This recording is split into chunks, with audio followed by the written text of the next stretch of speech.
Quelque chose que vous avez affirmé, c'est que vos adversaires veulent se proclamer vainqueurs pour aller ensuite se réfugier dans une ambassade en pensant qu'il y aura la guerre. Alors, est-ce que vous craignez un scénario comme au Mali où l'armée a renversé Ibrahim Boubacar Keïta il y a 2 mois, par exemple? Est-ce que c'est ça que vous craignez? Je vous ferai remarquer qu'il n'y a jamais eu de coup d'État en Guinée. L'armée a pris le pouvoir après la mort du président Sékou Touré. Ensuite, l'armée a pris le pouvoir après la mort du président Conté. La Guinée n'a jamais eu de rébellion, il n'y a jamais eu de guerre civile, il n'y a jamais eu de coup d'État. Et puis quand je suis réformé, je suis venu demander au général Clément Bolé la réforme que nous avons faite de l'armée. Aujourd'hui, nous avons une armée républicaine et ça fait 4 ans que nous sommes à Kidal. Nous sommes au 5e bataillon. Donc la situation n'a rien à voir. Je sais, parce que j'ai vu dans leurs déclarations et dans leurs intention qu'il voulait se faire proclamer. Je n'ai même pas dit le nom de quelqu'un. J'ai dit à un opposant qui, à 18h, veut se proclamer vainqueur, se réfugier dans une ambassade, et je n'ai pas dit de nom. Mais c'est Cellou Dalein Diallo. Donc si quelqu'un a répondu, c'est que je sens concerné. Je n'ai pas dit de nom. Alors Cellou Dalein Diallo, justement... J'ai dit à un opposant, un des candidats. Cellou Dalein Diallo, puisque visiblement c'est à lui que vous faites allusion, il dénonce de votre part une instrumentalisation... Je n'ai fait allusion à personne. S'il vous plaît, M. Boisbouvier, je n'ai fait allusion à personne. J'ai dit un candidat, je n'ai pas dit de nom. J'ai compris.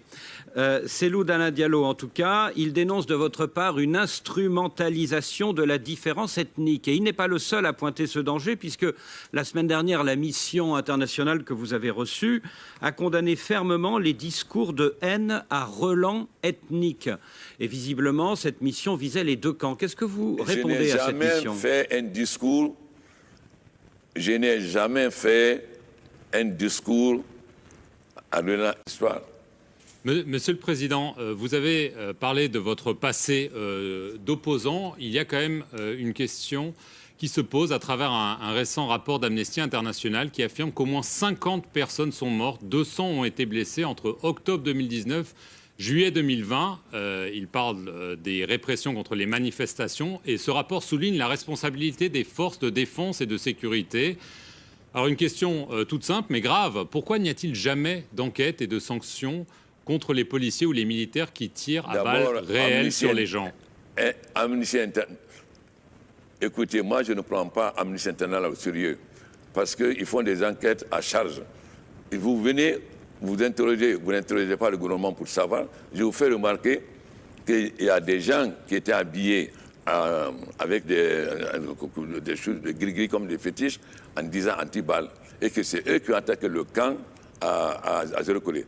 Certains sont actuellement en prison à Cancan et ils ont reconnu. Donc, ce sont des mensonges, Monsieur le Président. Je vous fais remarquer que demain, Amnesty fait des rapports unilatéraux. Ils ne font pas des enquêtes. S'ils faisaient des enquêtes, ils auraient vu que la plupart des gens qui ont été tués à Zéro-Collé ont été tués par des gens qui sont venus habillés, ils sont venus de Libéria et de Kenema. Et qu'on a arrêté un certain nombre d'entre eux qui sont actuellement jugés. Il y a certains qui n'avaient pas tiré, qui ont été libérés. Ceux qui ont reconnu qu'ils ont tiré sont encore en prison. Je fais remarquer que avant moi, l'organisation de Omniscient là, ils ne pouvaient pas avoir accès aux prisons. Aujourd'hui, tout le monde a accès aux prisons. Très rapidement, Monsieur le Président.